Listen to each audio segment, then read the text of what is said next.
Scouring the riot scene. Gravely assessing the devastation. Upstanding mayor stuff. You're not the mayor. Things change. What do you want? The direct approach. I admire that in a man with a mask.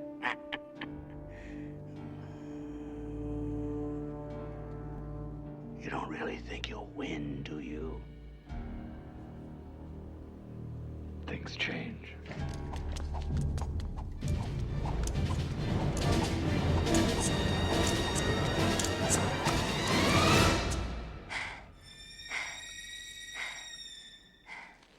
Meow.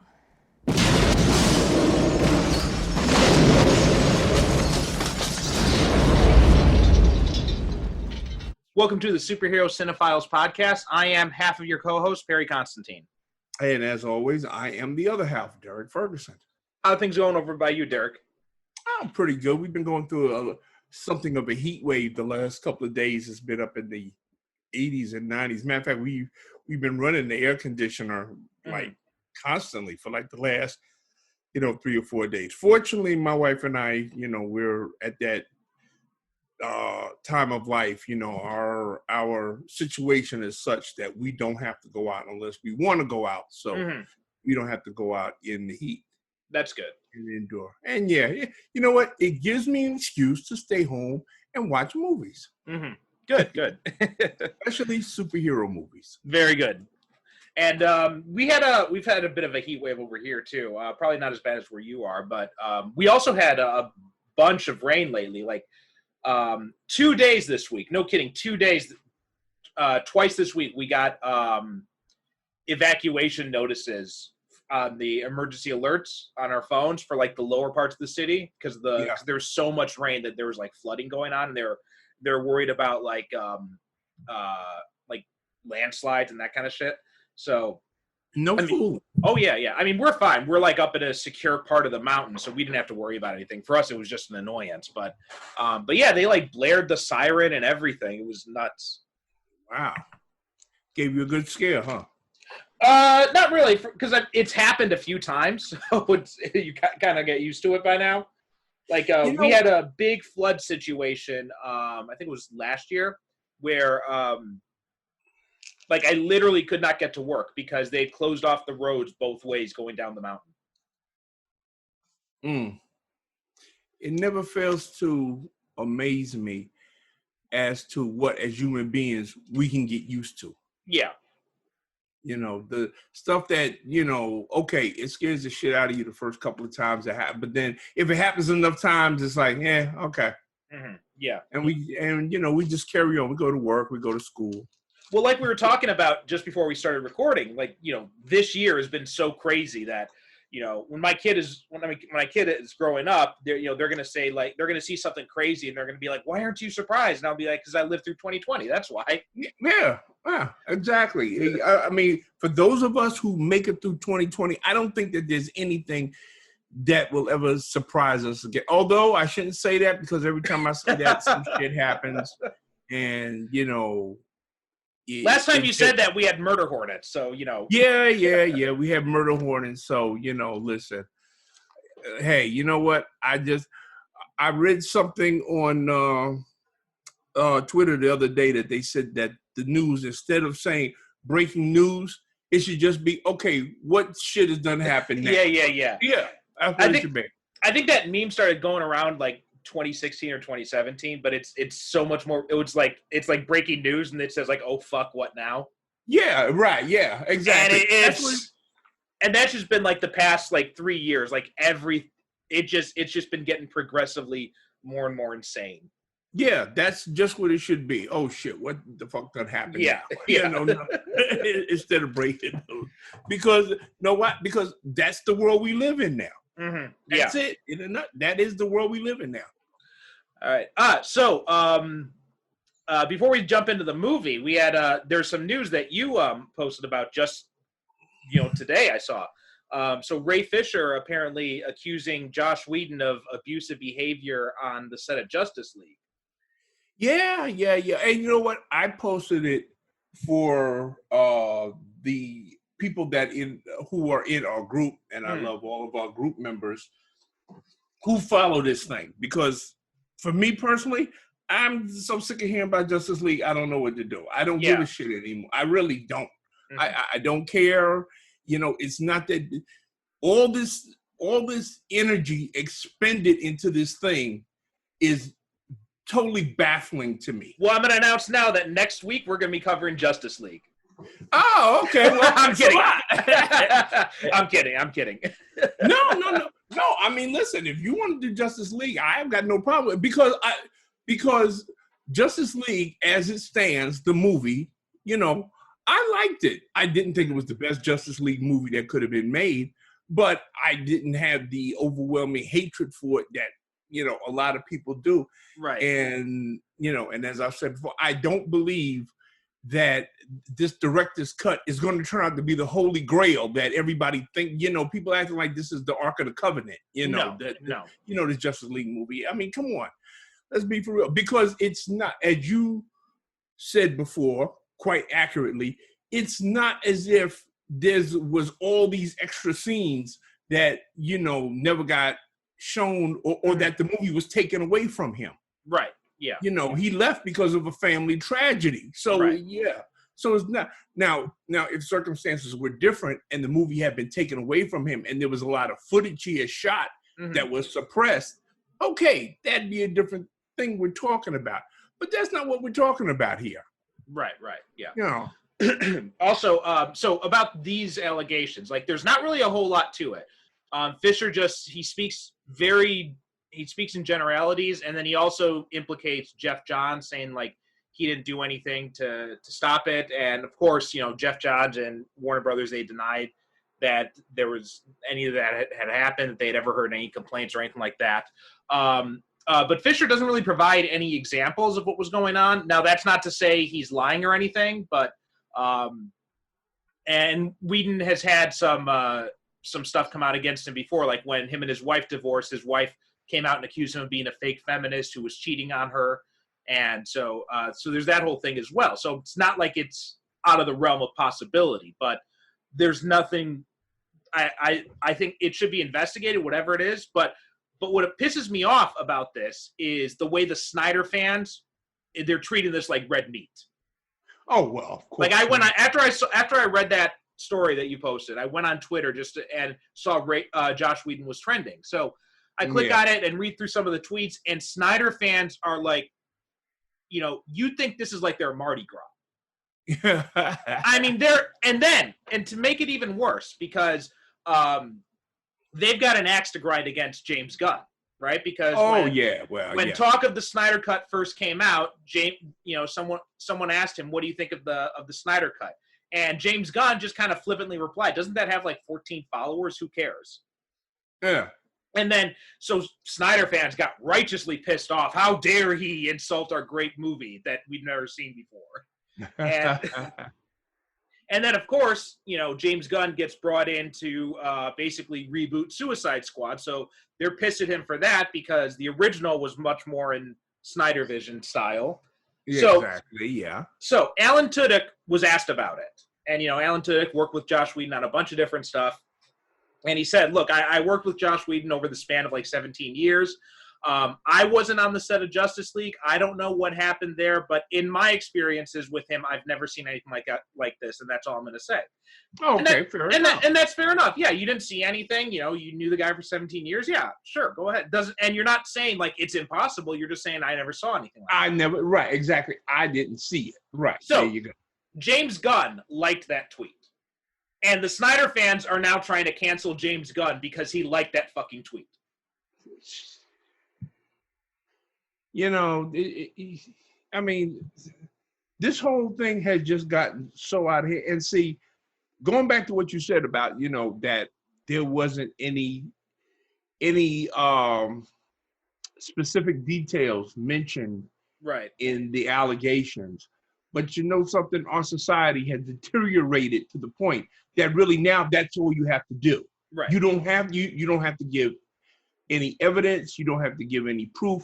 All you have to do is just make the claim that there was some sort of abuse, whether it's sexual, psychological, physical, whatever, and everybody, they jump on the bandwagon. Well, Really, that's all you have to do now. This also came out right after John Boyega said some stuff about his treatment on sets and stuff like that. So I'm wondering if Ray Fisher's just trying to jump on the bandwagon or what's going on here, because that has been known to happen. Now, again, I'm not like they should any claim should be investigated, but the timing is kind of weird to me, and especially because back in when he was in 2017, he was saying like, oh, Josh Whedon did such a great job on set. Zack Snyder really found a good guy to replace him and all this stuff. So. Yeah, and I mean, and I don't know why it's so hard for people to just say, well, you know what? Let me reserve judgment until I've investigated a little bit more, and then, I can make up my mind. Right. People like, I mean, they read stuff, and I was just having a discussion about this today, as a matter of fact, with somebody, and they were saying, oh, well, how come you don't post this, or how come you don't post that? I said, well, I don't post a lot of stuff. I said, because people aren't going to read it anyway. Yeah. I said, they don't. I said, people see shit on Facebook or Twitter or whatever like that, and they just read like the headline and stuff like that. They don't read the actual story. Mm-hmm. They really don't. So, and then later on, when you ask them about it, and then they say, oh, really?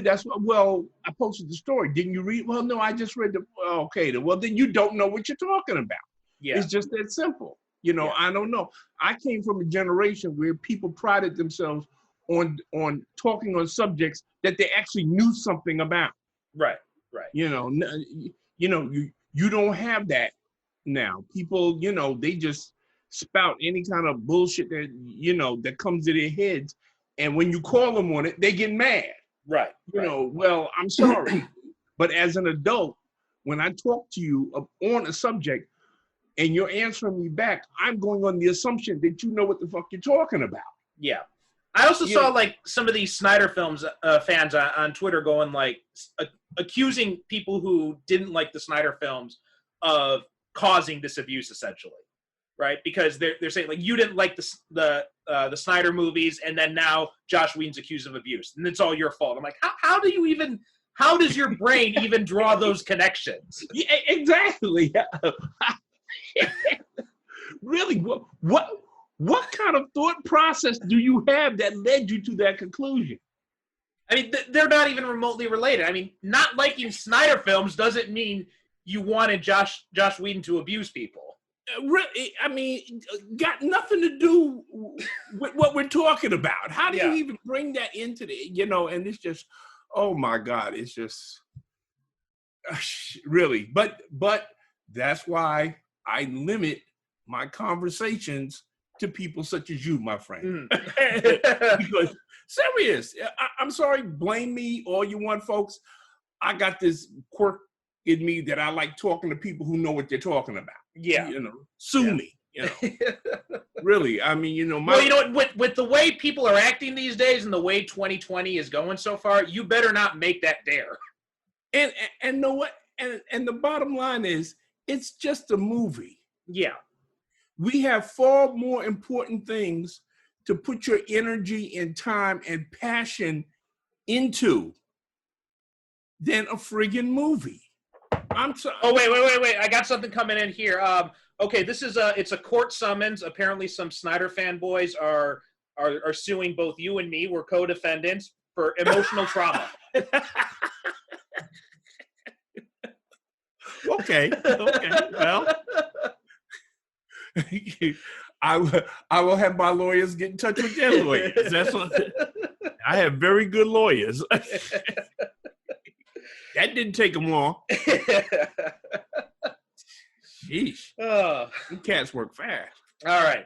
Now, let's talk about something a little bit more pleasant, and that is your pick of this week, and that's Batman Returns. Now, before we jump in the movie, talk a little bit about why you wanted to choose this movie, because this is actually somewhat timely.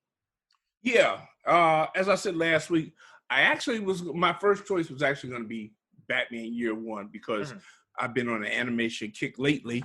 But recently in the news, in the movie world and the comic book world, is a buzz because there, as we have seen, there is a God, because Michael Keaton is going to be suiting up as Batman again. Well, I think it's still let's not get people's hopes up too much, because I think they're still in negotiations. Well, there's no contract been signed yet. Right. Yeah. So I don't want to get my hopes up until there's a contract signed and there's an official press release, because otherwise I'm going to be very disappointed if it doesn't go through. Yeah, well, I'm like you. I'm going to wait until I see something official from Warner Brothers. When Warner Brothers put out an official press statement and say, yeah, okay, well, I mean, no, we got him. But from everything that I've read from reputable sources such as The Hollywood Reporter and Variety, that, you know, the negotiations are going well. And, you know, we are this close. I got my fingers crossed, folks. We are this close to it being a done deal. Yeah. You know, so, yeah. So Michael Keaton, once again, playing Batman Bruce Wayne in the upcoming Flash movie, is guaranteed to get me now to go see the movie, which I really had no interest in seeing before. But, you know, this is actually kind of interesting, because I wonder if Ezra Miller is still going to be involved with it, because there was that whole thing a few months back with him in Sweden, like beating up someone. Well, see, that's the whole thing now that I'm thinking about. Okay, they keep on talking about this. Okay, first of all, this Flash movie it's gone through what, in like 6 directors in like, 3-4 years, something like that? Yeah, they've been talking about this movie. Yeah, I mean, DC and Warner Brothers, they're committed to doing this movie for some reason, a Flash movie. And the only reason why I can think of that they're committed to doing it is because they've already established that the Flash in the TV series is like the linchpin of the whole multiverse, you know, concept. So, and we did see Ezra Miller appear as the Flash in the Crisis on Infinite Earths. Right. You know, the TV multi-part epic that we saw on the CW. So that's the reason why I think that, you know, because they said, okay, well, if we can pull off a successful Flash movie, we can link in all of these other DC movies and stuff like that, and kind of clean up, you know, the mess that the DC EU has become. Yeah, exactly. But like you, I'm wondering, well, didn't Ezra Miller get himself into some serious trouble a while back? So, I mean, you know, what are they going to do? But yeah, so I mean, you know what? At this point, just get Grant Gustin to come and play him in the Flash movie. You know what? I don't see why they. See, again, I would say this is why me and you don't run movie studios, because we would do the simplest thing. I guess, you know, we would just say, well, you know what? Okay, he's out. Grant Gustin, you want to step up and you want to do the big budget thing? I'm sure he would not turn it down. Oh no, hell no. Yeah, and just do a big budget Flash movie with him. You know, everybody likes him. He's easy to work with, from everything I've heard, as opposed to Ezra Miller. So, you know, I don't know. So anyway, since since in the press we're all talking about Michael Keaton returning as Batman, I then thought that it would be appropriate if you and I talked about Batman Returns. Right, because we already talked about the first Batman back in our second episode. Yeah, that was our second episode, the 1989. But which is actually good, because Keaton actually does some really cool things with his performance in this one. And I just, before we jump into that though, I want to say that, you know, bringing in Keaton as an old Bruce Wayne, like this is something that we've been talking, like we talked about this a lot. I think back when we did that Batman episode, like we talked about, you know, and if Warner Brothers was smart, they do a Batman Beyond movie and they bring Michael Keaton back to play. And it looks like this kind of opens the door for that. Yeah. Because apparently, unless I'm mistaken, from what the reporting says, it may not just be one film. It may be for like a series of films. Yeah, I mean, you know, Michael Keaton is, you know, he's at the right age now. I mean, to play an older Bruce Wayne. You know, matter of fact, he could do the live action version of The Dark Knight now. Oh yeah, I mean, I would love to see that. Yeah, yeah. I mean, Michael Keaton, and you know what? Now people take him seriously, right? Enough as an actor. Back when he first did the first Batman movie, you know, nobody took him seriously, and no, you know, and I mean, you know, there was telegrams, because of course we didn't have the internet then, but there were telegrams and stuff like that, and there were actual protests where people saying Michael Keaton was going to, ruin the movie. Now here we are. What is it, like 40 years later, and people are still saying that their favorite Batman is Michael Keaton. Well, also, and that's nothing to diminish Keaton's abilities back then, because he was a good actor back then too. But he's become so much more experienced, and he's elevated his craft so much. I mean, some of these movies he's done in recent years, like obviously Spider-Man: Homecoming, but also Spotlight. He was amazing in that. The Founder, Birdman. I mean, he was the best part of the RoboCop reboot. Yeah, exactly. There was what was that movie I saw him in recently? American Assassin. I think that was it. He was in that one. He was good. Yeah. Oh, I mean, like all the roles that he's done, Michael Keaton has elevated his acting game to such a level that the man can literally play anything he wants now. And I forgot about this, but he was also in Jackie Brown. Yeah, Jackie Brown, right. Yeah, he was in that one, playing the same character he played in Out of Sight. Out of Sight, yeah. Right, Ray Nicolette. Yeah, Ray Nicolette, yeah. Which, too bad they never got a spinoff from him about that, because I would have loved to see that. Well, they actually thought that that's the way they was going to go, because they got a special dispensation because those two movies were made by two different studios. Oh, okay. But, they went together and they hooked up a deal and stuff like that so that Keaton could play the same character in Jackie Brown, And I do recall reading an interview. They asked them, because some other character from that movie got a TV series. The character from Out of Sight. Oh, yeah, the Jennifer Lopez character. Right, the Jennifer Lopez character. She got spun off into a TV series.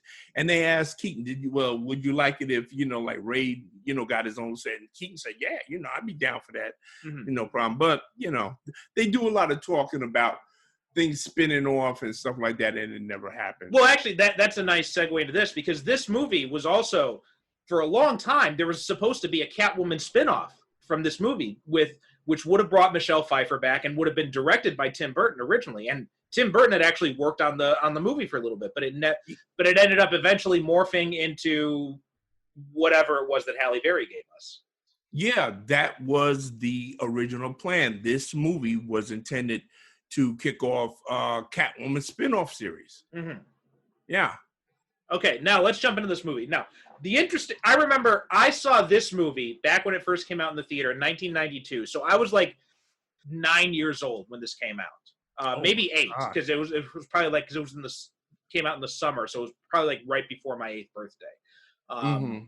So or right before my 9th birthday, I mean. So yeah, so I was probably like 8 or 9 years old when this came out, and because I love I'd become a Batman fanatic by this point, right? Because I loved the original movie. I was watching the TV show on reruns, the Adam West show, because the animated series didn't come out until I think the fall after this movie came out. Yeah.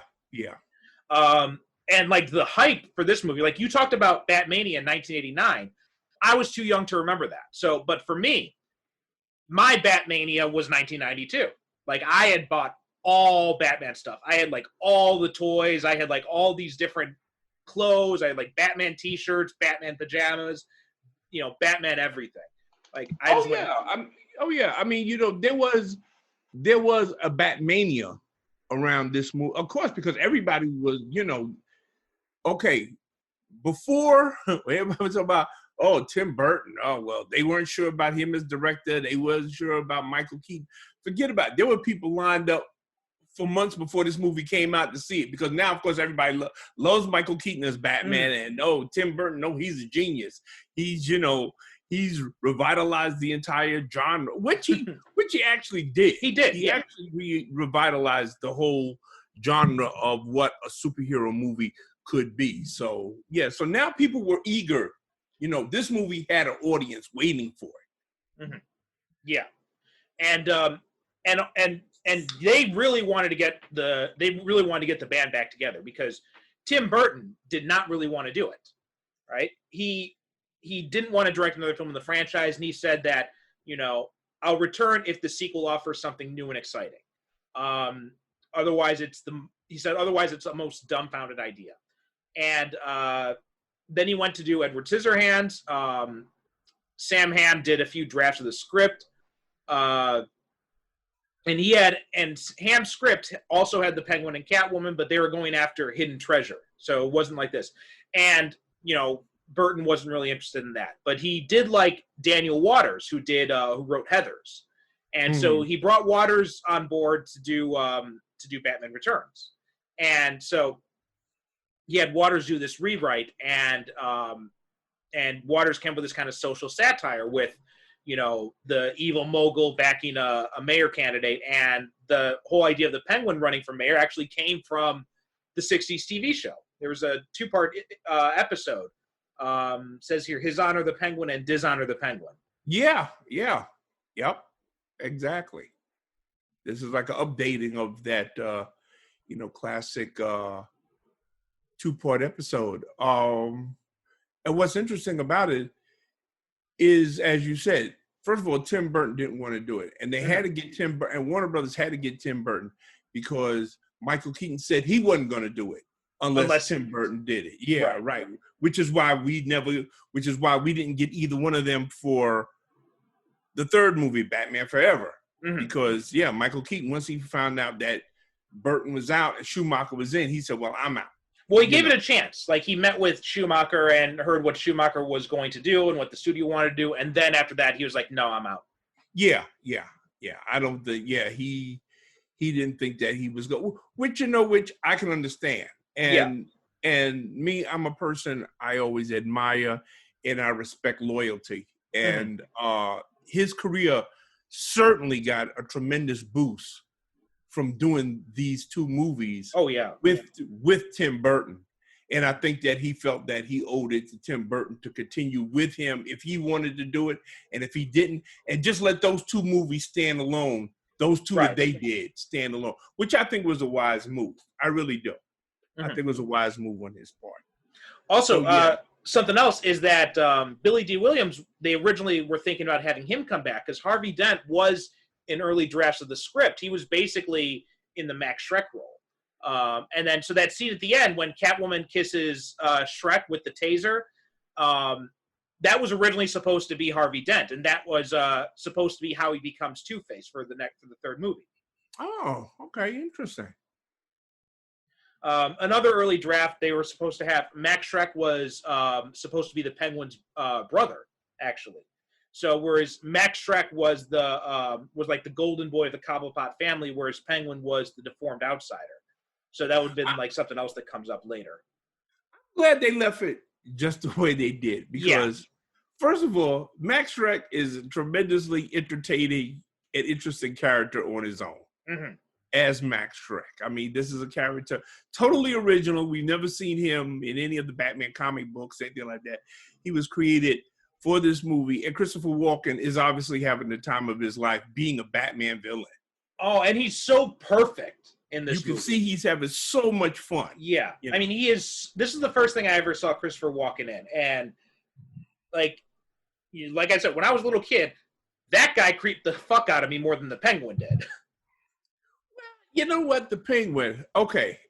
The Penguin, to me, is very problematic in this movie. He is. He really is.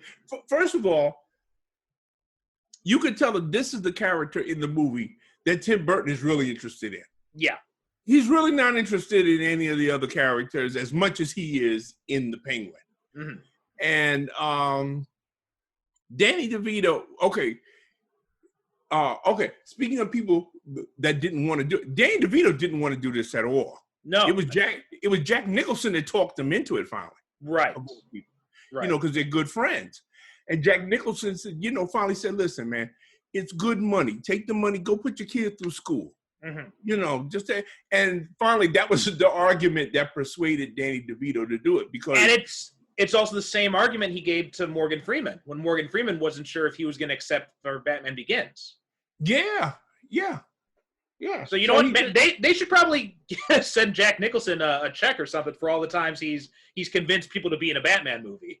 Yeah, exactly. That's what it is because Danny DeVito had zero interest in doing this, and the character is so far from. You know me. I always say that when you take a character so far from the original concept, that it might as well be a brand new character, because this Penguin he's not really, at least not to me, he's not frightening. He's more disgusting and repulsive than anything else. Right. And you can tell that Tim Burton is not really interested in Batman too much, because in total he gets about like what is it?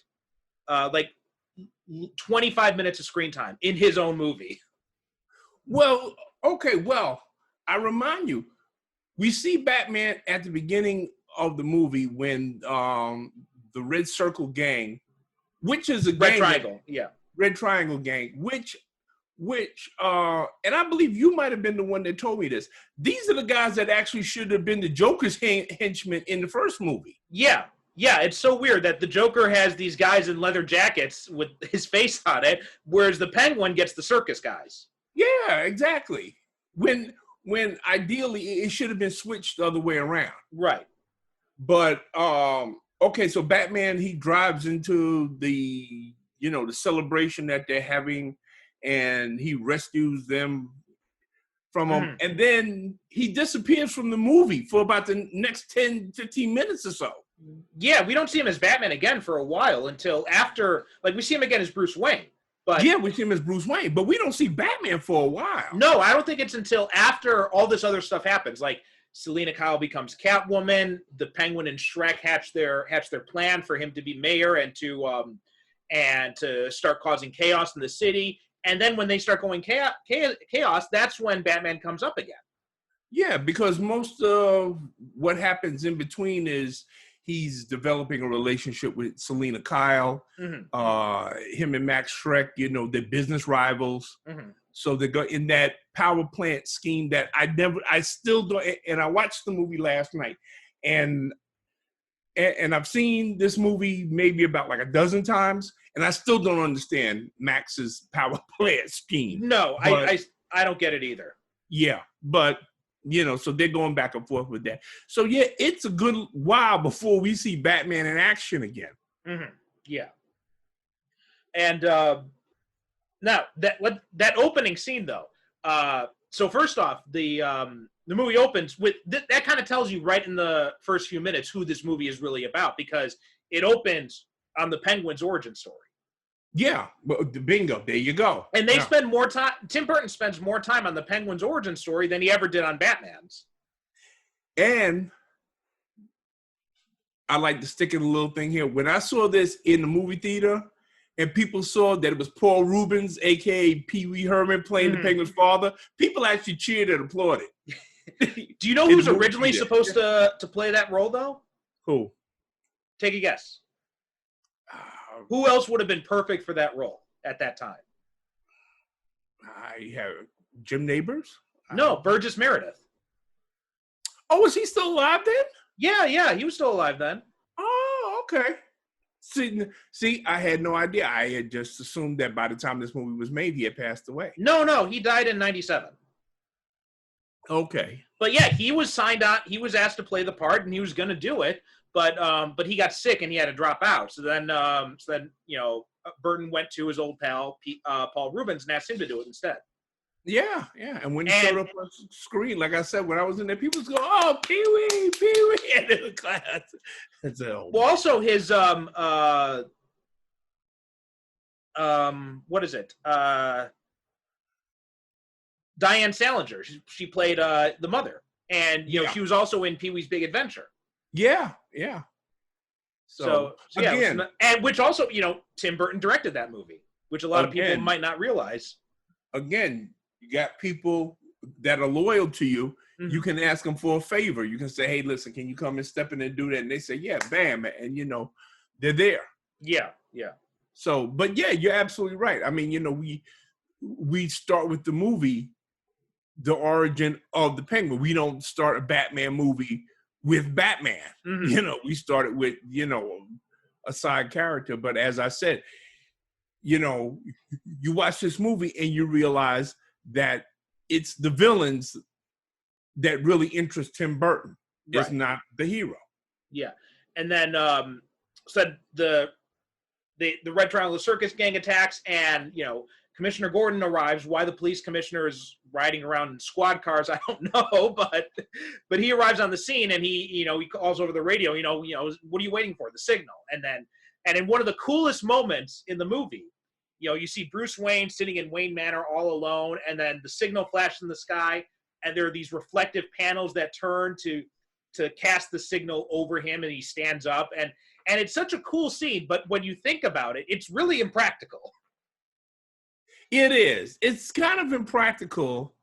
And also, you know what? It's kind of depressing because, you know, I mean, the poor guy's just sitting alone in his dark house, just brooding. That's all. Yeah. You know, is that what he's not even watching TV? No, you know, yeah. If he was at least like, okay, watching TV, or if it was me directing it, he'd be in the Batcave, you know, working or exercising or something like that. And then those panels, that's what would send the signal down to the Batcave, because of course if he's in the Batcave, he can't see the bat signal. Right. You But know, also, if you sit, another thing too about that. Sorry, go ahead. Go ahead. No, I'm saying that, you know, it's impractical because if you're sitting upstairs, of course you can see the bat signal. And also, you know, what did he say to the guys who installed those miniature bat signals in his place? Well, okay, see, this is what I keep saying. You know, you make fun of me when I talk about, what was it, The Dark Knight? No, I don't make fun of you. I was agreeing with you on that. Oh, yeah, that movie where he has the giant lucite cubes come up from underwater. I would really have liked to have been there when he was explaining to the workmen Mr. Wayne, could you explain it to me again why you need giant lucite cubes to be hydraulically lifted up out of the waterfall? You know, is this a weird sex thing that I don't know about? You know, it's like, and Bruce Wayne's like, you know, and I think that question could be answered with another zero.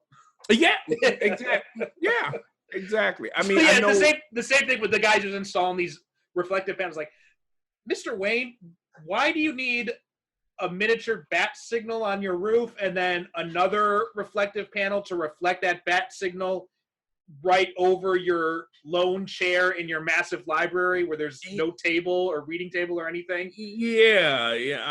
Could you kind of clue me in on what this is all about? It's a sex thing. Right.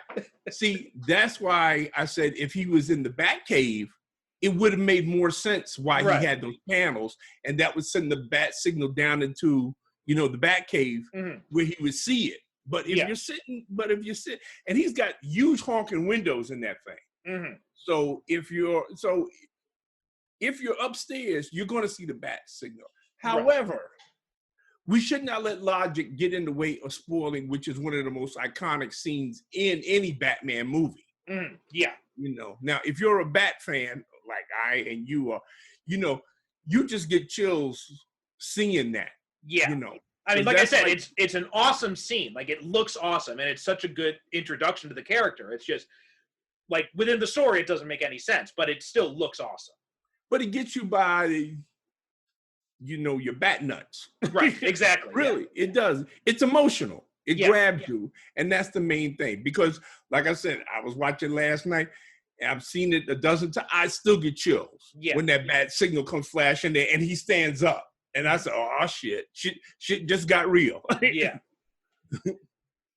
And so then he goes, and I love how he plays it completely silent. Like, even when he's talking to Selena, like, and she's like thanking him and everything, and she's like stammering, and he just stands there looking at her, and then he just turns away.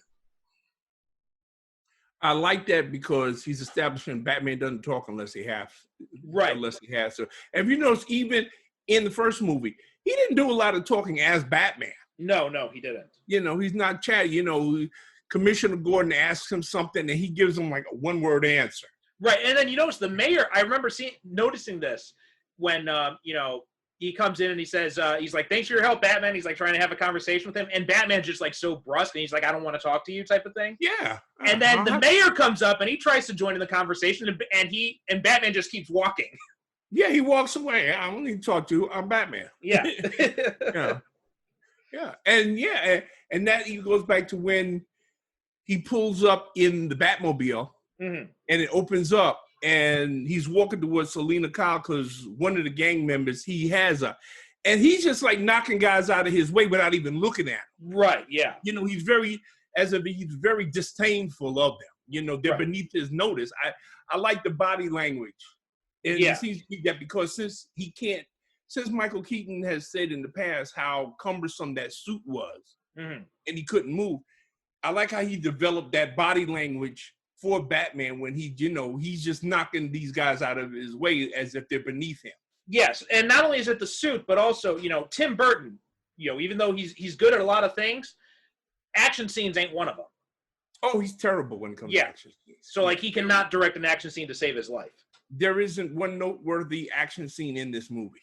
No. Much as I love this movie, as much as I love the first one, there isn't a noteworthy action scene in any of these two Batman movies because Tim Burton is not an action director. If you've ever seen Planet of the Apes, the one that he did. Yeah. Oh yeah, I remember that. That's like the worst action movie I've ever seen in my life.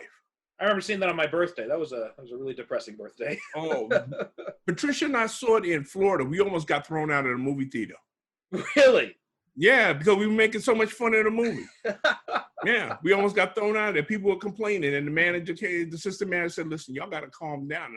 And Patricia was the one that said, "You shouldn't show such shitty movies." Then I looked at her. I said, "Whoa, that's why I love you." No, because usually she's very, she's the one calming me down. And right, yeah. Eric, she be quiet, yeah, but it's a terrible movie. I know. She was the one told him right there. She said, you shouldn't show such shitty movies in. By the way, just as a brief digression, yes, what the fuck was that with the Abe Lincoln monkey statue at the end? Oh, please. It was Burton's misguided attempt to do the same thing as the original Planet of the Apes. But just like, you ever seen the Bugs Bunny cartoon where Daffy Duck and Bugs Bunny, they're on stage and they're doing a show and they're trying to outdo each other? Oh, yeah, and finally, Daffy Duck, he drinks gasoline and gunpowder and nitroglycerin and he blows himself up. Yeah. And the audience goes crazy and everything like that. And Bugs said, "Wow, Daffy, that was terrific. They want you to do it again." And Daffy, his ghost is going up to heaven. He said, "Yeah, I can only do that shit once." Yeah. Okay. The original Planet of the Apes, when Charlton Heston comes and he sees he sees the half of the the statue? Statue of Liberty. Statue of Liberty, right, thank you. He sees the half of it that's laying on the side and he realizes that he's come back to Earth. Mm-hmm. Okay, it's like the Daffy Duck blowing himself up there. You can only do that once. Yeah. You can't do that again. Right. Which is why the new movies have been smart in that they decided to make prequels and show how it became the Planet of the Apes. Exactly. They wisely decided that, we got to go another way because there is no way you can duplicate the impact of seeing that. Right. And a big part of that movie, why that movie is stands the test of time, is because of that ending scene. Exactly. Yeah. You can't there's no way that you can do that again. But apparently nobody told Tim Burton this or whoever wrote that movie. I have no idea because most of that movie I blotted out of my memory anyway because it was so bad. But and actually, again, I only blame Tim Burton because I think that what it was, he was trying to step out of his comfort zone and do and try to prove that he could do a mainstream action movie. Mm-hmm. And as that movie so woefully proved, he cannot. No. And ever since then, Tim Burton has stuck to his strengths as a director, which are considerable, mind you. Exactly. I love Tim Burton. I recommend his movies. Anybody tell me is he one of your favorite directors? Absolutely. But the man cannot direct action. Right. So back to this movie, and so then when Shrek gets away and then he falls in. Now, the first time we see the Penguin. Now, even though DeVito did not want to do this movie, he commits to this role. Oh yeah, yeah. All the performances in this movie are amazing. In fact, this may be I think I'm gonna go out on a limb and say it. This may be the best acted of all the Batman movies. I know what I wouldn't disagree with you there. All of the performances in here are very strong, even though I don't care for this version of the Penguin. No, I don't either. I agree with you 100% that DeVito, he commits. He's not phoning this in. The man earned his money. Exactly, yeah. Whatever they paid him for it, he earned it. And I agree with you. I do not like this version of the Penguin. I don't like him as this mutant Birdman who lives in the sewers. I think he's far more interesting as this guy from old Gotham money who's fallen on hard times and has to turn to crime. I think he's much more interesting. I think he's much more interesting this way. Because he's also kind of a transition for Gotham itself that way, because he's considered part of Batman's rogue galleries, which the mob and all the regular criminals refer to as the freaks, but he's also got one foot in the old Gotham crime world too. Yeah, well, that's it. He's kind of the bridge between the old and the new, because the Gotham's crime hierarchy falls into, okay, we had the old style, mustache Pete's that used to run Gotham cities, and I guess presumably the 30s, 40s, 50s, and 60s, and then over time, represented by the Joker. I guess when he comes along, then that's when we start to get the rise of the freaks and the supervillains, and they take over as the crime. But the Penguin, he's like you say, he's in the middle. Yeah. And also like Batman, he's part of that aristocracy of Gotham. Right. Which again, as you said, makes him a very interesting character right then and there, because in a lot of ways that makes him like the anti-Batman. In fact, he should. I really think for a Batman origin story, and hopefully, and I think this is what the Batman is trying to do. The Matt Reeves movie, because they've got the Penguin is going to be is one of the villains in that movie, and it's set in Batman's early days. So I think they're trying to do something like that, which makes total sense. And also, he's played by Colin Farrell. Right. Yeah. Who's a good looking guy.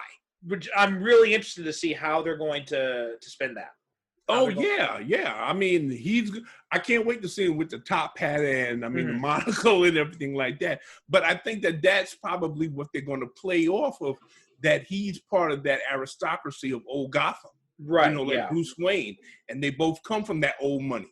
Well, especially because they've also got Carmine Falcone is also going to be in it. They've got John Turturro, I believe, is playing him. Right. And did you? I was blown away when I found out about this the other way. But did you know that Andy Serkis is going to be playing Alfred in that?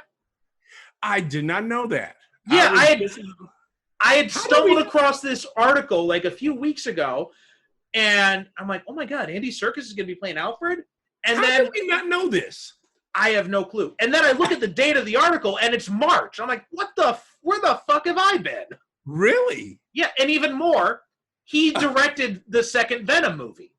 Now that I knew. See, I didn't know that either. Okay, that I knew. I knew he was directing, which kind of made it, which I said, that's an unusual directorial choice.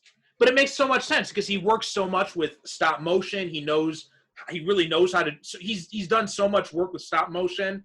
He's like the go-to guy. So not stop motion, CGI. So when you're doing a really CGI heavy movie like Venom, and you're gonna have Venom and Carnage going at it, it makes sense to have someone like Andy Serkis direct them because he knows what they're supposed to be doing.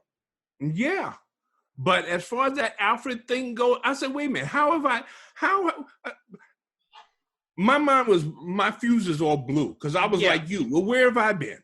Yeah. That I did not know this. And he's going to be awesome in that. Oh, yeah. But see, the whole thing that they got set up, and once I heard that Colin Farrell was going to be playing the Penguin, I said, okay, they're definitely going to go for a different way with that because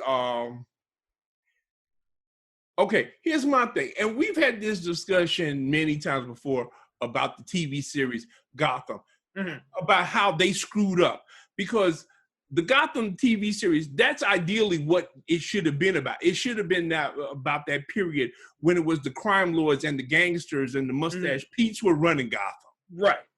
Not the freaks, because that comes later on. Right. And then you have the freaks before Batman. It undermines the whole, because one of the big things about Batman is, is he bad for Gotham? Like, is he encouraging these kinds of freaks to come out? Right, yeah, because they didn't pop up until Batman came. Right. So if you have them coming up before Batman, that undermines that whole thing. Exactly. That just throws that whole idea, which to me is not a good thing, because there should always be that element of that, okay, well, is Batman is he actually creating these crazy people that put on costumes? Is the cure worse than the disease? Yeah. You need to have that. And and that's why I was never a fan of the Gotham TV series. Matter of fact, I wasn't a fan of it when at the end of the first episode, they didn't shovel Bruce Wayne off someplace. Yeah. Because what should have happened? Okay, we have the Waynes get killed, then Bruce Wayne should have left, and we should not have seen Bruce Wayne until the last season. Right, exactly. When he comes back. Yeah. Yeah. And we definitely shouldn't have gotten him in that terrible Batman costume. The whole series should have been about James Gordon. James Gordon dealing with the corruption and crime in Gotham City. That's what the show should have been about. Right. It shouldn't have been about the adventures of young Bruce Wayne. But it's like it has the Smallville syndrome, right? Where they want to do a superhero show, but they don't want to do a superhero show. Right. And which, either shit or get off the pot. Exactly. Yeah. Either commit or, don't do it. Right, which is what, the CW shows realized early on, because, as we said before, Arrow was kind of like that in its first season, where it's like, oh, we're not really a superhero show. Yeah, you are. Yeah, but you then, are. And then in the second season, they're like, okay, yeah, we're a superhero show now. And they just fully embraced it from that point on. Yeah. I mean, because I think, wait a minute. I distinctly remember me and you would go to I think me and you were through with this shit when they had the Balloon Man. Yeah. Oh, but God. we hung in there till then. Then after that, and that's like the third episode. The third episode, you jumped the shark, and I'm like, "What the fuck is this?" I was like, "What is this shit?"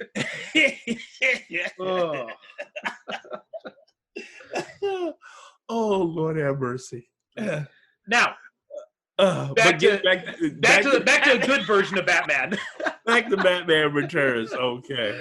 But the interaction between Penguin and Shrek, like, Walken and DeVito are so good on screen together. Oh yeah. Like, I mean, they make such great villains in this one. They make a great pair. I like how the fact that when he first meets the Penguin, he's not scared, he's not intimidated. He's like mildly curious as yeah. He said, "Well, who is this guy?" He said, "Oh, this is the Penguin. This is the Penguin Man." He said, "Okay." And I love how he keeps trying to play like he's in PR mode the whole time. Yeah.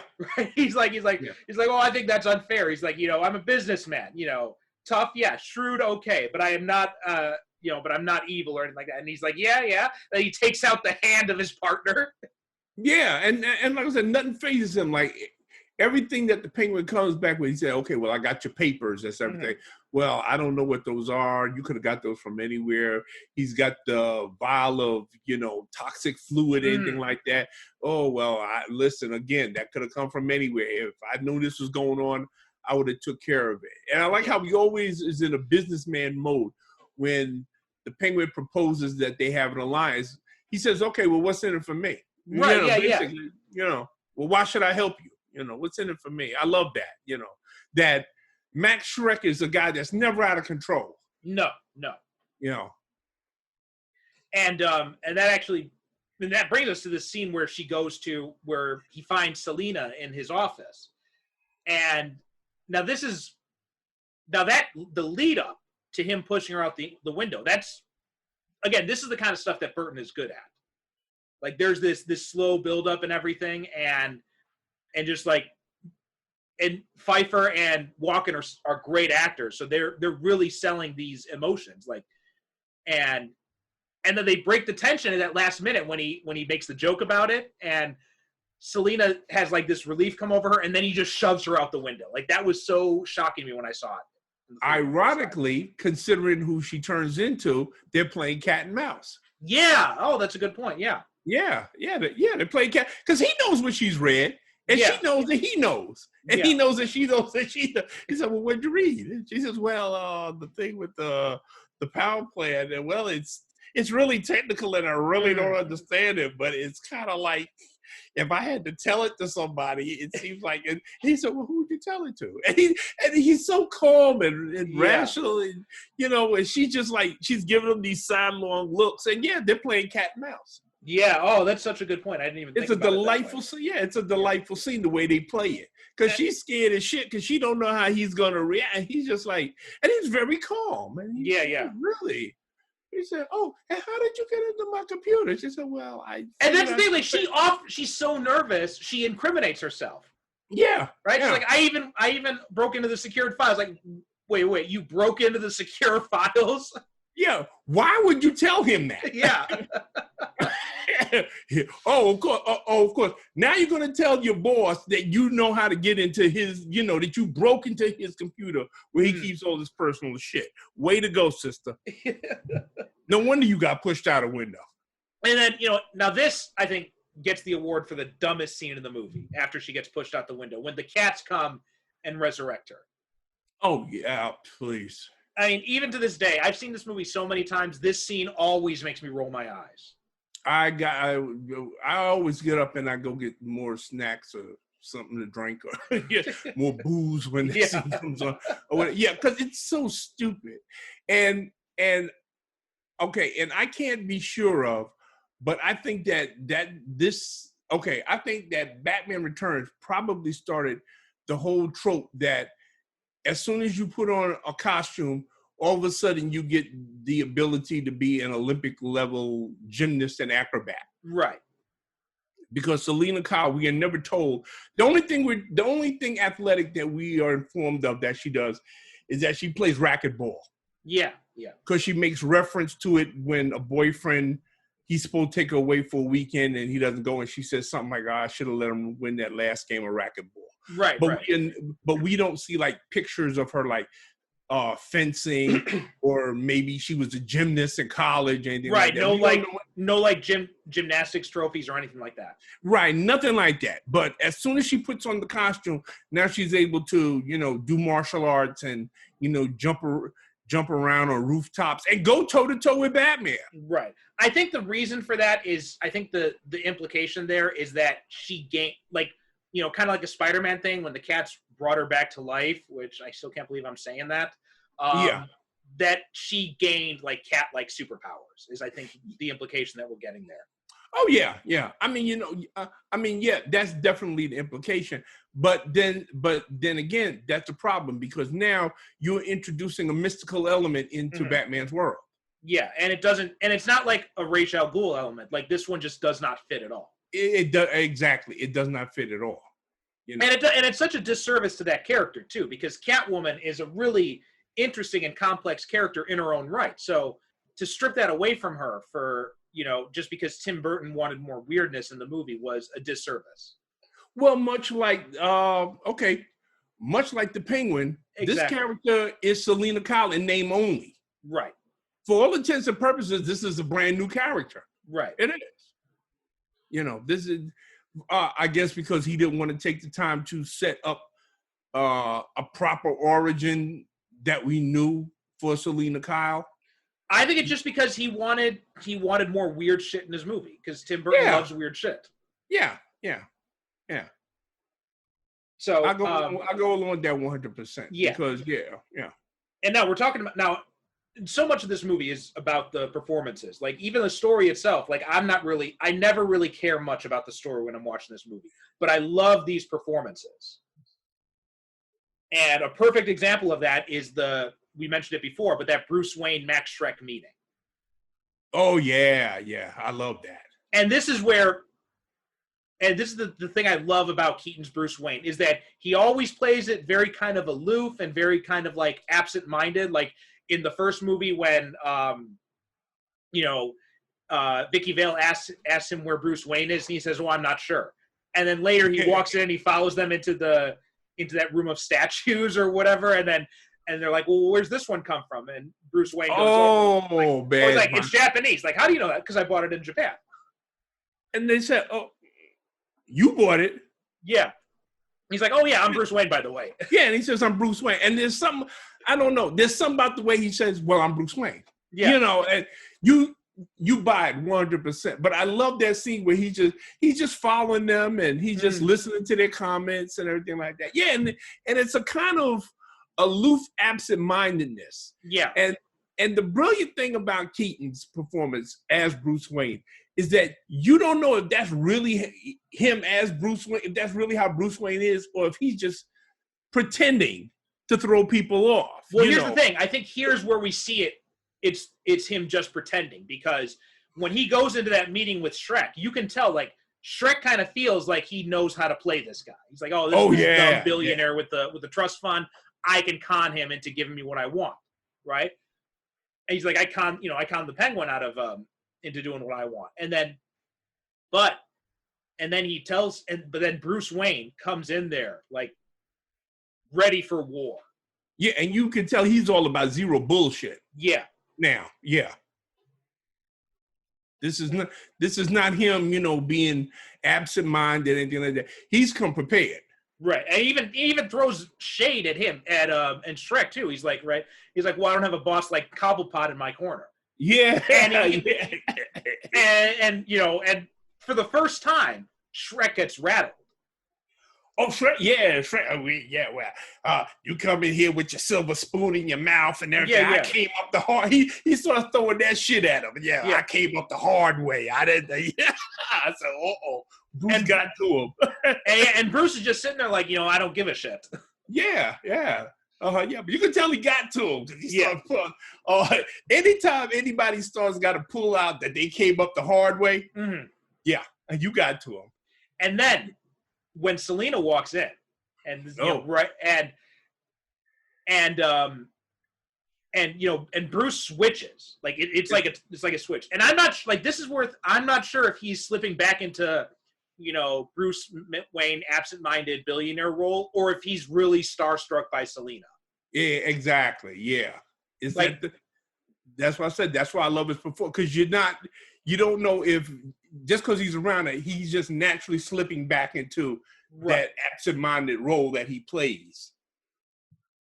And again, like this, and like you said, this is kind of like the cat and mouse scene earlier. This is kind of like a reverse of that, because she's taking control of the whole conversation.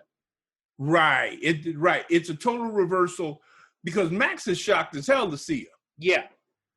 But see, being Max, he's cagey, and he's evaluating, seeing which way she's going to go. Right, and even tries to like lead her on a little bit. He's like, yeah. Did you injure yourself on that ski slope? And she's just like, and she's like, it's a blur. And she's just kind of like, and she's playing with him just in the same way he played with her. Yeah, it's a reversal of that cat and mouse scene earlier, but now she most definitely is the cat. Yeah. And also when she walks Bruce to the elevator, and they had that little exchange, and she says, like, "I'm tempted." He's like, I could free up some time, and then she's like, "I'm working," and the elevator doors close. And he's like, "I'm leaving." He says, "I'm leaving." He said, "Wait a minute, he forgot to press the." Oh man, Keaton is so good in this. Mm-hmm. Yeah. Okay. And we got to talk a little bit more about Michelle Pfeiffer's performance in detail, because even though she is not, the Catwoman we know from the comics, like, she's so good in this movie. She's amazing. Well, like everybody else in this movie, she commits to the role 100%, and she plays the, out of any character in this movie, even including Max Shrek or the Penguin, she's the one I think has the most complete character arc from start to finish. Definitely. Because we see her transformation from the mousy, we get the impression that she's very put upon. Mm-hmm. She's very shy. She's good at her job, but she's insecure. We get the hint she's got a dominating mother. She's not successful in her relationships. As a matter of fact, the only thing that she is good at is her job. Right.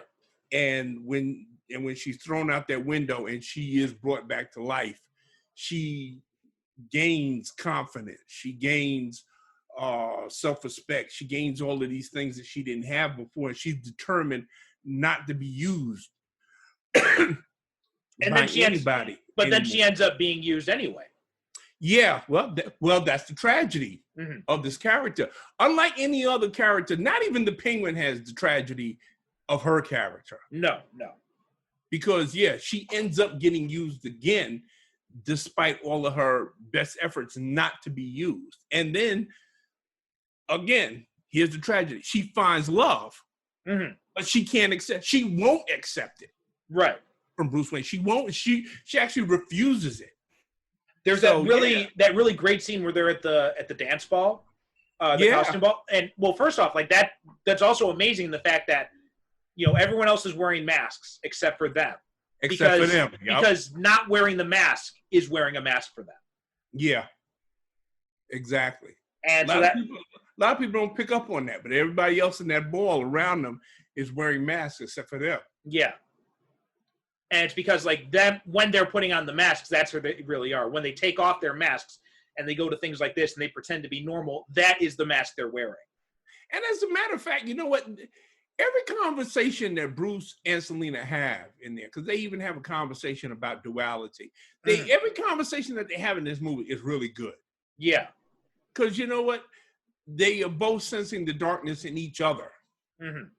Really. And while they can't come out and like speak it, they can sense it, and that's what attracts them to each other. That sense that he is a kindred spirit who, if I just open up to, that's why Bruce just yanks off the mask at the end, because he doesn't give a shit anymore. Right.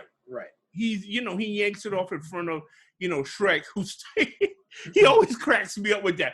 Bruce, why are you dressed up as Batman? Well, this is also one of those scenes I point to where it's not just the mask. So when people are like, well, Clark Kent can't be Superman, I'm like, look, if Clark Kent was wearing a Superman, walked into the Daily Planet one day wearing a Superman t-shirt, but like he was still like in his posture and everything and is speaking in that higher voice, everyone would be like, Clark, why are you wearing a Superman shirt? Right, exactly. Everybody would do that. But that's why he yanks it off. Because, at that point he doesn't care. He just wants to let her know you're not alone. Right. I understand you perfectly. Yeah, exactly. And, but unfortunately it is the classic doom romance. And I think that if anything carries over from the original Selina Kyle that we all know to this one is that aspect that her and Batman, they have a doom relationship. That as much as they love each other, they really can't ever really be together. Right. And this is the only movie to date that's really touched upon that. Like, there was hints of it in Batman 66, but of course that was because he thought she was someone else. Yeah. And then again in what was it, The Dark Knight Rises, they actually have a happily ever after ending. Yeah, they do give them a happily ever after. Right. But this movie, you're right, it does drive home that theme that, they love each other, but they can never be together. Yeah. Yeah, that's the whole thing. It's the classic doom romance. Right. Which I don't mind. Batman, horny devil that he is, he should, he should have doom romances. He should. Yeah. Because he's Batman. He can't ever really be with anybody. Right. That's not for him. I can never imagine a Bruce Wayne like in his 70s with his feet up by the fire reading a newspaper and kids and grandkids coming to visit him and stuff like that. No, that's not him. No, that's why Batman Begins showed like the perfect outcome for him, where he's he's a bitter old man, lonely old man. Yeah, exactly. That's what he is. Yeah. And let's see what else I want to talk about. Oh, what I wanted to talk about. I talk about some of the stuff that was left out of this movie. Before I get to that though, the way that this is the movie that actually shows I think more than any other movie, this movie illustrates Batman as a strategic thinker. Oh, I love the scene where, and mind you, people always leave this out when they're talking about the Burton movies. But the Burton movies, I like them because they actually show Batman as a detective. Right. They show him working in the Batcave when he's figuring out the thing about the Penguin. Right, yeah. He's looking through the records, the newspapers. He's doing his research. And then when he goes up to City Hall, while the Penguin's in there making his list, and Batman's in the Batmobile, and Alfred calls him. He's like, why are you obsessing over him? And he's like, I think he's lying. He's like, I think he knows who his parents are, and he knows that there's something off about this guy. Yeah, because he's done his homework, he's done his research, and anything like that. And Batman has fallen into the syndrome now where it's all about superior firepower. Right. He's got these powered suits of armor, and he's got Batmobiles that are like tanks and stuff like that. The one thing I like about the Tim Burton films is that we do actively see Batman when he's sitting in the Batcave and he's putting clues together. Mm-hmm. There's a part where Alfred, he brings him the file and he said, okay, well, here's a file. He's going through the file or Jack Napier, and he's looking and he said, okay, he's got an aptitude in chemistry and everything like that. And Michael Keaton, one reason I love him, among others, I love him as that he's a guy you can see him thinking. Yeah. You look at him and you say, yeah, there's a brain at work here. Yeah, exactly. Which I think is absolutely necessary for a character like Batman, who, like you said, is a strategic guy. Mm-hmm. He's always thinking. And then then he brings down the Penguin, not by, beating him up or anything like that, but by playing that audio.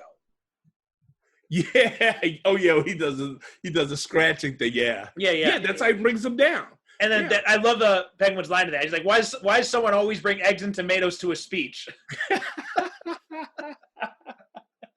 Yeah, but he said, because he realizes that the way to defeat the Penguin is not for him to beat him up, but for the people of Gotham to reject him. Right. He has to show the people of Gotham what he really is. Mm-hmm. And he does that. And when he does that, they do his job for him. So now all that's left for him to do is bring him in. And this is where we get, when people talk about this movie, this is what they talk about. They talk about the scene with the rocket firing penguins. Mm-hmm. Yeah.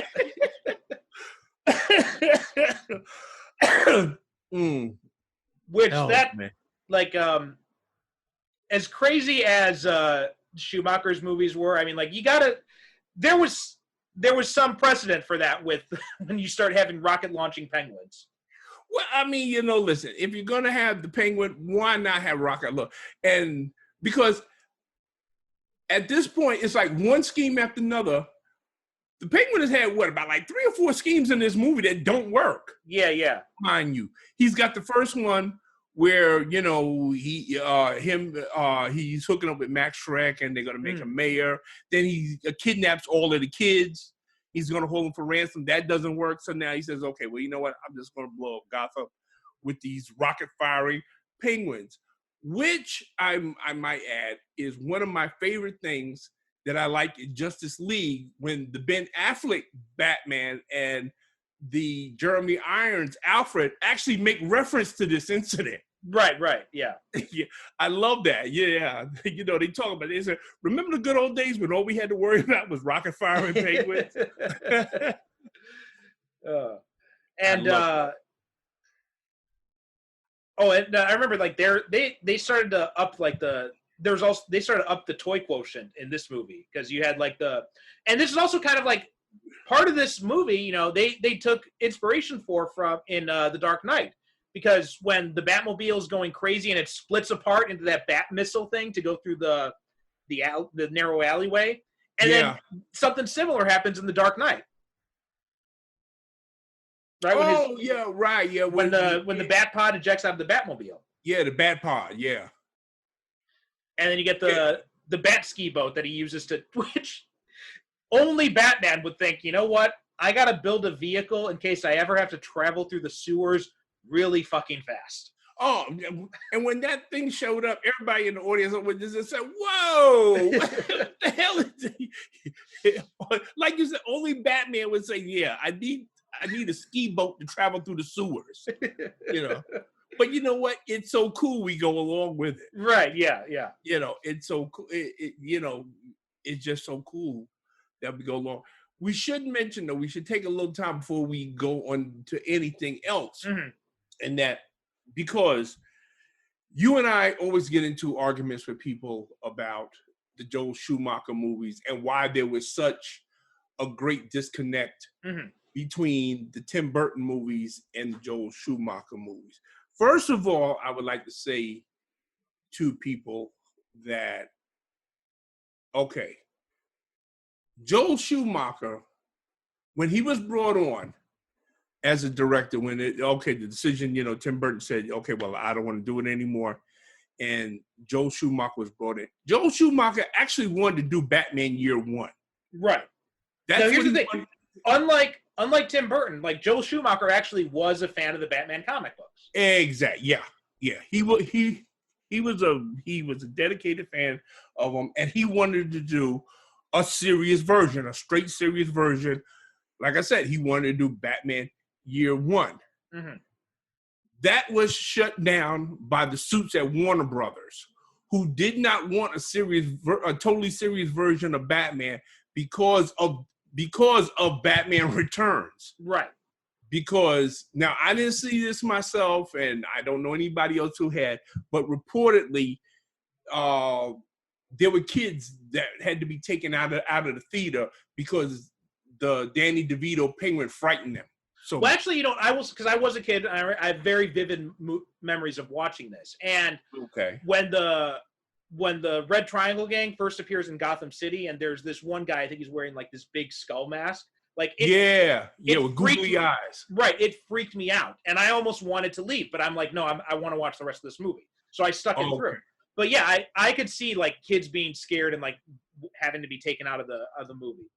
Well, that was the whole thing.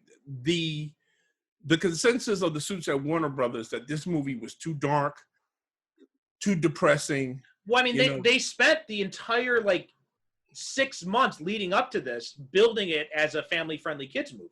Yeah, well, exactly. There you go.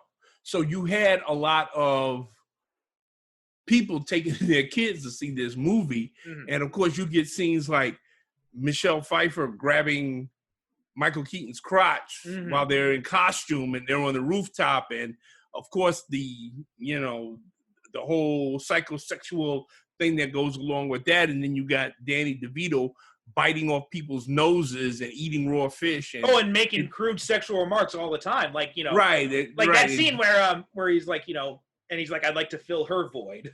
Yeah. And dribbling black bile and dripping off his chin. And even like, and then, and Shrek mentioned like one of the benefits of being mayor is you get unlimited poontang.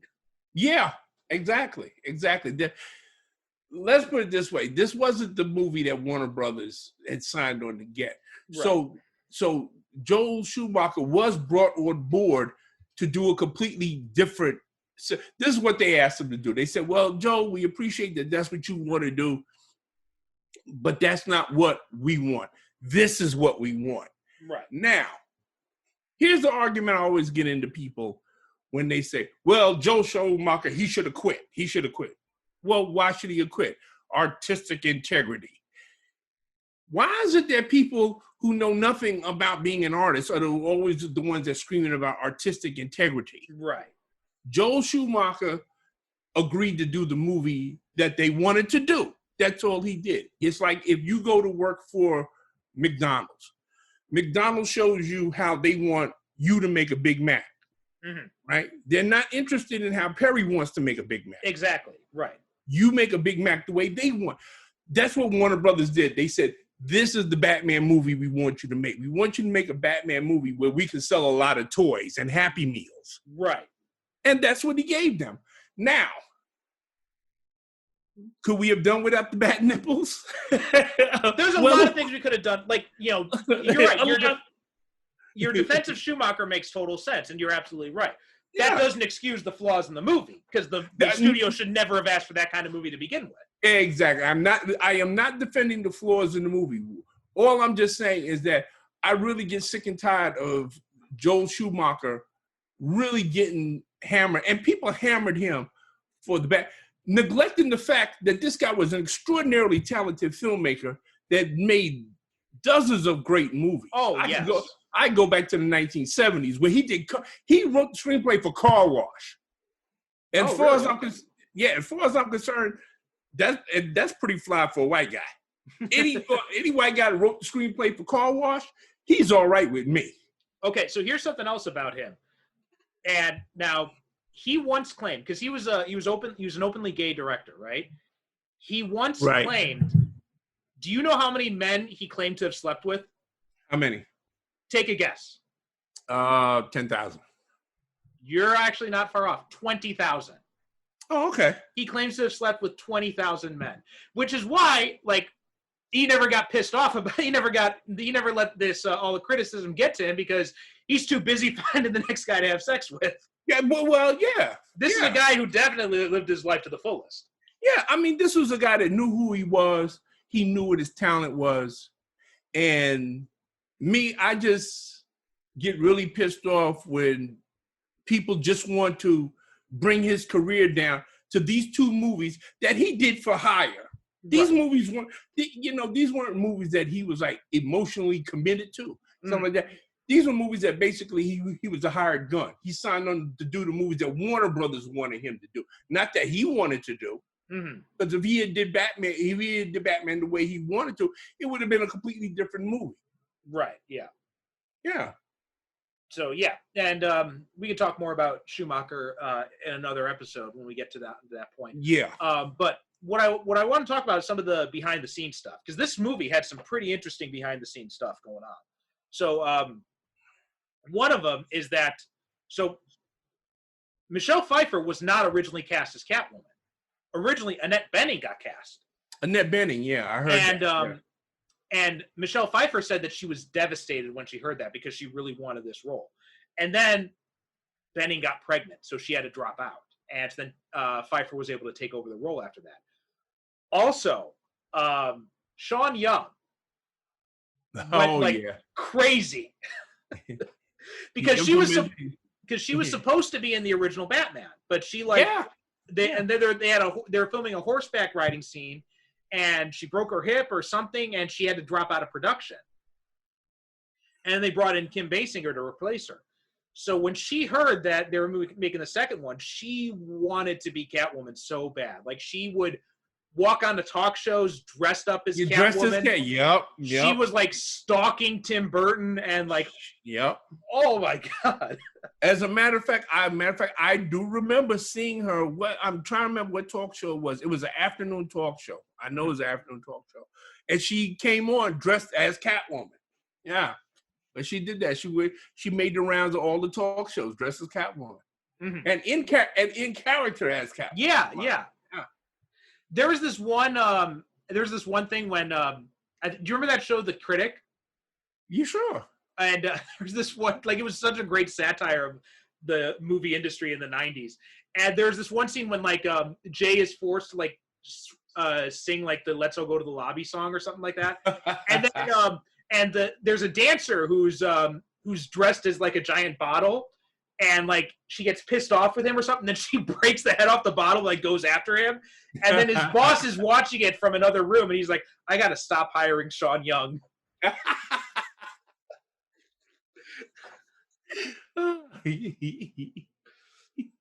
Yeah, that sounds like her, because she got the reputation after that. And as a matter of fact, for a while, she couldn't get hired for the longest time, because the word was that she was nuts. She was, certifiably nuts. Yeah. She couldn't get hired for the longest. And then, and also, Robin was supposed to be in this movie. Yep. And played by Marlon Wayans, right? Played by Marlon Wayans, yeah, exactly. Robin was supposed to be in this movie, but I'm trying to find the thing that the writer here. He had made a comment about it. As a matter of fact, Marlon Wayans, I have read stories where Marlon Wayans, he claims that he gets checks for this movie, even though he wasn't in it. But I have seen pictures where he did, the costume, right? That he was fitted for costumes and stuff. That it got that far, and they said almost before they started shooting that he was in like every draft. Yeah. So there are a few different things he went through. He was in the original script with probably like in Sam Hamm's original script. He was in that. Now Waters didn't like him in that because he called Robin the most worthless character in the world, and so then he made changes to him. He said like at one time he was a juvenile gang leader who becomes an ally to Batman, and then later he was changed to a teenage garage mechanic, and he's like, and Waters said that he's wearing this old-fashioned garage mechanic uniform and has an R on it, and he also drives the Batmobile at one point apparently, and so that scene when they're trying to figure out how to replace the Batmobile, apparently it was going to be Robin who is brought in to fix it up, was probably the original intention. Yeah, there was another draft. I think he was a car thief. Right, who steals the Batmobile at one point. Yeah. And Marlon Wayans was cast, and he was also signed on for a sequel. And he had done a wardrobe fitting, and they had worked with DC Comics to redesign Robin's costume. So that became like the costume that Tim Drake wears in the comics for like, what was it, like 10, 15 years before they finally changed it. That was the basis for the costume that they were using in the movie. They were trying to do like kind of like some synergy between the two, just like right. And I think they brought in, I think it was Neil Adams they brought in to redesign Robin's costume. Yeah, that's what I heard, Neil Adams. And in fact, when the toy lines came out, and I think I mentioned this before, but because the toy lines are made way in advance of the movie. So there are a few things they had to do with the toy line. One is they thought Robin was still supposed to be in the movie, so they put him in the Tim Drake costume because they didn't really have the images of what they were changing it to for the movie. So they put him in the Tim Drake costume. If you look at that first Robin figure from the Batman Returns toy line, he's got darker skin and he's got like, one of those, that the high top hairstyle. Oh, okay. And you look at that. And you look at that toy, and if you don't know the story of Marlon Brando, you're like, why are they showing Tim Drake with as a black teenager with like a black 80s hairstyle? Ah, fascinating. Okay, see, I did not know that. Yeah, so that's why the Robin figure looked a little bit, because I remember using it as a kid. I'm like, oh, is Robin black now? I remember. Whoa, wait a minute. How long has it been since I read comics? Yeah. Well, this is actually before I started reading the comic books, but I knew Robin from the 60s show. Is Robin black now? Yes. Yeah. No, but something that's legitimate. Yeah. I mean, I would have. Wait a minute. What? And then no way. And I bet you that those toys are worth a shitload of money. Oh, probably, yeah. Well, I remember the hardest one to find was Catwoman. Like, you could not find a Catwoman toy to save your life. Really? And because this is they were short pack, right? They were like, okay. You'd have like a box of figures that would be shipped to the toy stores, and like Catwoman, there'd be like a box of like 12 figures in one box, and you'd have like few Batman, few Penguins, few Robins, and only one Catwoman. And if I can believe things that I've heard from people who claim that they know about these things, that was done deliberately so that people would be going all over the place looking for these hard to find, figures and stuff like that. Well, I don't think that maybe, but also another reason why it was done was because at that time, the logic was the only boys are going to buy these action figures. Girls aren't going to want them, and boys aren't going to want to buy an action figure of a girl character. I've heard now. See that I've also heard that's why they don't make a lot of female action figures, because, like you said, the popular perception is that these are boys that are going to buy them. Right. Yeah. And I remember, like, I wanted the Catwoman figure. Like, I actually made, like, my parents drive around to several stores before I finally found it. Well, see what I mean? You made them drive all over the place looking for this. Yeah.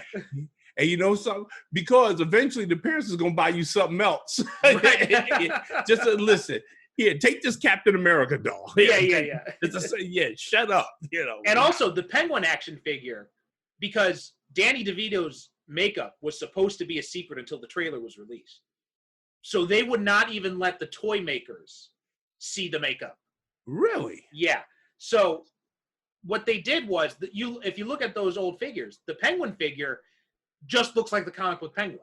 And that's because what they did was they took the character from Kenner's old Superpowers toy line, which was like all the DC Comics toy line back in the day. Mm-hmm. And the Penguin in that toy line, he was like, it was a classic comic book Penguin, but he was like, his tuxedo was painted like blue or something like this. For the Batman Returns line, they just repainted it black. And that was it. Because they weren't allowed to see the concept art. And see, this is what I try to impress upon people that do a whole bunch of bitching and complaining about, superhero movies, because they don't realize there's a lot more that goes on behind these things than just the movie. There's a lot of others. There's the whole other bunch of stuff that factors in it that you have no idea goes on. Yeah. And this is one of them. I mean, with the toy thing, and I mean that's why they wanted a more fair, family friendly. That's why in what was the last movie, Batman and Robin? That's why they have something like 6 different costume changes that's in there, so that they can sell more toys. That's the only reason. The only reason why they changed costumes 6 times. And also with the Penguin's makeup. There was a lot of this movie was under so much secrecy. They actually hired private investigators to try and get pictures of Danny DeVito in the makeup. Mm-hmm. Which was damn.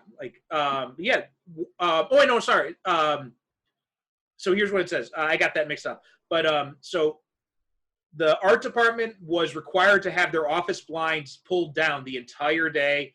Cast and crew had to have photo ID badges with the movie's fake working title to go anywhere near the sets. Kevin Costner wanted to visit the set. He was refused. Yeah, they were. I heard, they wouldn't let him. And then somebody else I'm thinking of that wanted to visit the set too. And I think it was Clint Eastwood. They wouldn't let Clint Eastwood. Yeah, they wouldn't let Clint Eastwood visit the set.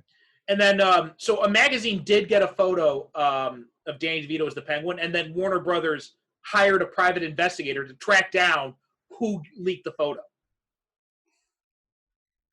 This was pre-internet days, folks. It was like the Wild Wild West. Yeah. No, really. I mean, when you consider how much money that they had wrapped up in this movie, Warner Brothers had a shitload of money tied up in this movie. So that's why they just, they wanted everything tight. This was one of those deals where they had different colored pages for different colored people, and you only got a certain number of pages at it's okay. Well, this is what we got to do today, and they clamped down security on this thing like crazy. Yeah, and something else I wanted to mention. Oh, the backlash for this film. So we talked a little bit about the beginning, but the backlash to this movie was so extreme that McDonald's, who had been co-producing, they released a Happy Meal toy line and stuff like that. Yep. They pulled their promotion. Yep. Yeah. Because of parents groups freaking out over the movie. And that scared the shit out of the producers, out of Warner Brothers. Because they're like, oh my God, what do we do? And already, Burton's already thinking about doing the third one, which was also going to be following the same tone. And there were rumors that he would have had, Harvey Dent become Two-Face, Billy D. Williams, and he would have had, and also rumors, of course, that Robin Williams would have been the Riddler. So there's lots of rumors about this movie. But because there was such a backlash to it, Warner Brothers told Burton, look, if you want to come back for the third one, we got to make it lighter. We got to make it more family friendly. And Burton said, well, I don't want to do that. So then Warner Brothers went with Schumacher instead. And to Schumacher's credit, he was friends with Burton, and he asked him, like, look, they offered me this movie. Do you mind? And Burton said, no, go ahead. Yeah. Because he was done with it. Because right. I mean, you know, Burton had said, and like you said earlier, Burton actually didn't want to do this one. No, but he said if he was going to do it, he did it the way he wanted to do it. And again, we see this thing whereas these studios, they hire directors, and you know what? This is what you're getting. Right. You know, you don't hire a guy like Tim Burton, you know, and to do a family-friendly Batman movie. That's not what you're going to get. Right. And now, one other thing to talk about in this movie before we wrap up is, well, two other things. First off, the guy who plays Max Schreck's son, this guy, I'm convinced that this guy took that role just so he could have the chance to do a Christopher Walken impression to Christopher Walken's face. Really? I don't know. I'm just saying. I'm making a joke about that. But he's so good at this. He's basically just imitating Walken the whole time, and does such a good job of it. Well, there's one point where the Red Triangle Gang, okay, they've come to kidnap him, and he tells them to run, and he sounds exactly like Christopher Walken. Yeah. He says, "Oh yeah, well you're gonna get him, you know, but over my dead body," and yeah, he sounds exactly like him. Now, this actor, I looked him up because I was curious about him. His name's Andrew Brynjarski, and he's actually a former bodybuilder. He was Zangief in the Street Fighter movie. Oh, okay. Well, you can tell he's a big, muscular guy. Yeah, but I didn't realize he was that big. I didn't realize he was like Zangief. And, he also played Lobo in the Lobo Paramilitary Christmas Special. No fooling. Yeah, which was like kind of like this fan film thing. And he was also the new Leatherface in the Texas Chainsaw Massacre remake. Oh, so he's got a legitimate acting career. Yeah. So I just wanted to mention that. And then now about like this movie, one of the reasons Tim Burton was allowed to do that decided to do this movie is because Warner Brothers said, look, you can basically do whatever you want. And that's kind of the weakness. That's, I think, the biggest weakness of this movie is that Tim Burton had no restrictions on him. And even though it's a good movie, it's not really a Batman movie. No, it's not. It's not. It's a solid movie. I enjoy like I said before, I watched it last night, and I found myself enjoying it. I always enjoy, you know, any Tim Burton movies. I don't think that there is a Tim Burton movie, with the exception of Planet of the Apes, that I don't enjoy. And I enjoy his vision of Batman. I believe that one of the reasons why I like it is that he puts it in its own world, in its own timeless, you know, world. So that's why these movies don't look dated to me. Right. I think that one of the flaws of the Christopher Nolan Batman movies is that it goes so far trying to show how Batman would operate in the real world that for me, it does that it has the opposite effect. That okay, it's showing me how Batman couldn't work in the real world. Yeah. You know, that's why I like the Tim Burton movies, because it puts Batman in his own reality, which is where I believe that he works best, when you put him in his own reality. You know, so that's why his movies still look fresh to me. You know, there is no definite slang or pop culture references that tied to any particular time period. Right. You know, which I enjoy. So, but it has those indulgences that we've talked about. I think he goes too far with the Penguin, just like you said, the whole thing with the kids having to be taken out because, he went too far with that. Right. You know, the whole sexual references, you know, I believe that takes away from it. I mean, not that you can't do a Batman movie where you deal with the whole thing that people get turned on by having masks and stuff like that, but that's not the movie that Warner Brothers wanted. Right.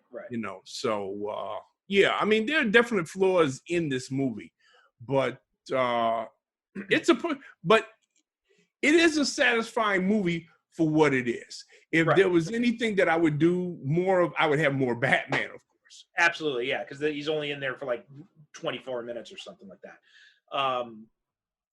And also, like, there's the sadism of Batman. They kind of goes a little bit too far in this movie. Like when he straps the bomb to the one guy's chest, and he like kind of smiles before he throws him off, and the guy blows up. Oh yeah. Well, he straight up murders two guys in the. Oh yeah, I mean, one time he like they're these two guys. They spit fire at the Batmobile, and then he turns it around and he blows the fire exhaust and lights them on fire. Yeah. So I mean, those guys are dead. Yeah. Oh yeah. If they're not, I mean, listen. If they're not dead, they wish they were. Yeah. And then the guy with the bomb, like you said, he kind of like gives that little smirk and he smiles, and he even gives that little smirk when he lights up those two guys. Oh yeah. So it's a sadistic edge to Batman that I'm kind of uncomfortable with. Now he does kill a guy. Well, he kills a lot of guys in the first movie too. And I mean, the airplane thing when he has the bat plane and he's flying it down the alley, and he manages to shoot everybody except the Joker, the guy. Right, yeah. He kills all the Joker's henchmen, and then there's the guy he's in the church balcony, and he throws the guy down the church. So he kills about like half a dozen people in the first movie, but he doesn't take the sadistic glee that he does and that I perceive in this one. Yeah. So Matt Wagner, who comic book writer artist who created what was it? I think he created Grendel, but he also worked on some Batman comics. Yeah. He said he was quoted as saying, "I hated how Batman Returns made Batman little more than just another costume creep, little better than the villains he's pursuing." And there's something to that. And but also, Ty Burr wrote in Entertainment Weekly that no wonder some people felt burned by Batman Returns. Tim Burton just may have created the first blockbuster art film. And I think there's something really to that. Like he doesn't really, like I said, the story in this movie actually is pretty weak. But there's so much other stuff going on. There are these really good characters arcs. They're really good acting. The visuals are amazing, but there's like all these like themes of like sexuality and all that kind of stuff playing around in the background, but they never really form into a coherent story that makes any sense. Well, the whole art film thing, yeah, I go because as I said in the last episode, one of the things I like about this movie is that it's almost like a black and white film in color. Right. Like the only bright colors we see are the Christmas trees and anything that's got to relate to that we see bright. But in the other scenes, the colors are like really muted. There's no really bright, and especially like there's a scene where the Penguin is going through the graveyard and he's going to the graveyard. And that's like black and white, So a lot of this movie, it reminds me of, and of course there's a lot of that German expressionism kind of stuff. Right, and Burton loves that stuff. Yeah, Burton loves that stuff. So there's a lot of that in here. So the whole thing where this is more art. I can definitely see that this has, now you brought it up, I can see there's definitely more of an art film feel to this one than in the first one. Yeah, definitely. Okay, so any final things you have to say about Batman Returns? I enjoy it. I like it. I've got wait a minute. I've got the first 4 Batman movies on Blu-ray, and I take them out at least once a year, and I enjoy them. As a matter of fact, thank you for giving me an opportunity, an excuse to watch Batman Returns again. Well, don't thank me. This was your pick. Yeah, well, listen. Yeah, but you gave me the impetuous because remember I was going to do Batman. Right. And then we saw so. Listen, I take any opportunity I can to watch any of the Tim Burton Batman movies. Not that I need an excuse, but I just enjoy watching them over and over again. And even with all of the flaws that it has, as you pointed out, I just enjoy the performances in this one so much because everybody, you know, I can't emphasize enough how much Christopher Walken is having such a good time being a Batman villain. And you know what? In fact, this is kind of funny. Apparently, Tim Burton didn't want to cast Walken because Walken scared the crap out of him. Really? Yeah. Incredible. You know, he almost gives off like a Christopher Lee kind of vibe in this movie. Yeah, especially with the white hair. Yeah. He could almost be Christopher Lee's son in this movie. I love that the pinstripe suits he wears with the leather gloves. Like you just know this guy is sinister all over. Oh yeah, well yeah, exactly. That's the whole thing. You know, I mean, he just gives off that vibe that he's, and when he does, because he is a song and dance man. From way back, and you can see that in his body language because this seems like Shrek is almost dancing when he walks. Yeah. You know, like he's bouncing along. You know, it's not like he's like walking like everybody else. He's actually bouncing. Mm-hmm. So yeah, I mean, it's a great performance. Michael Keaton, if you're listening to this, I love you as Batman. I pray that it's true that that we will see you again. Mm-hmm. In The Flash, or if not The Flash, in some other movie as Batman again. Because to me, Dark Knight Returns. I mean, to me, I'm sorry. A lot of people think I'm crazy. I don't care. You can think I'm crazy. But yeah, Michael Keaton is my favorite live action Batman. Mm-hmm. If we're talking favorite Batman, period, of course, that's got to be Kevin Conroy. But if we're talking live action, yeah, it's always going to be Michael Keaton. Okay, really good summation. So next week is my pick, and normally I don't want to go back to the well too many times with like the same character, but we did have some other Bat news in the past few weeks that was really kind of the opposite of the Keaton news, whereas the Keaton news was something to be happy about. This was something to be sad about, and that's that Joel Schumacher passed away. Yeah.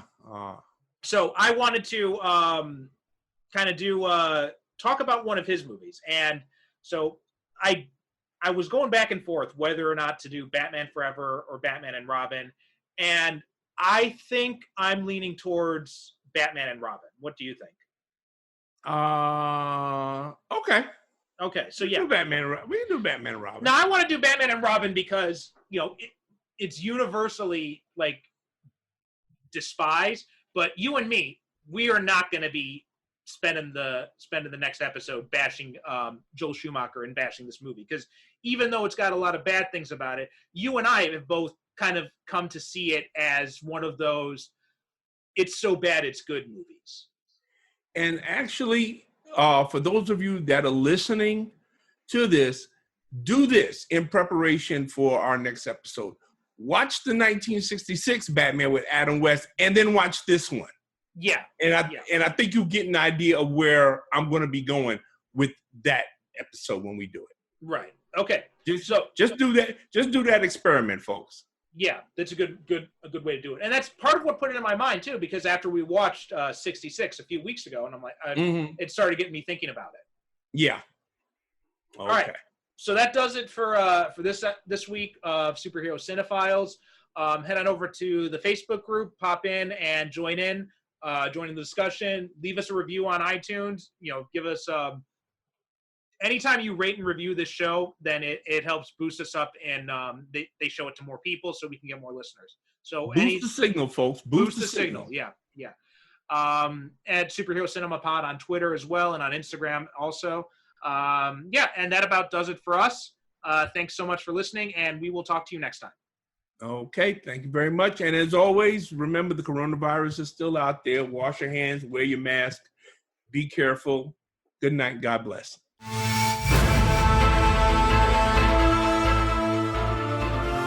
Thanks for listening to the Superhero Cinephiles podcast. If you have any questions or comments about this or any other episode, or if you have a superhero movie or TV show you'd like us to cover in a future episode, you can email us at superherocinephiles@gmail.com, or you can also visit us on the web at superherocinephiles.com. If you like what you hear, leave us a review wherever you get your podcasts. Each review helps us reach more potential listeners. You can also support the show by renting or purchasing the movies discussed, or by picking up our books, all of which can be accessed through the website, as well as find links to our social media presences. The theme music for this show is a shortened version of Superhero Showdown, a royalty-free piece of music courtesy of BesleonStudios.com.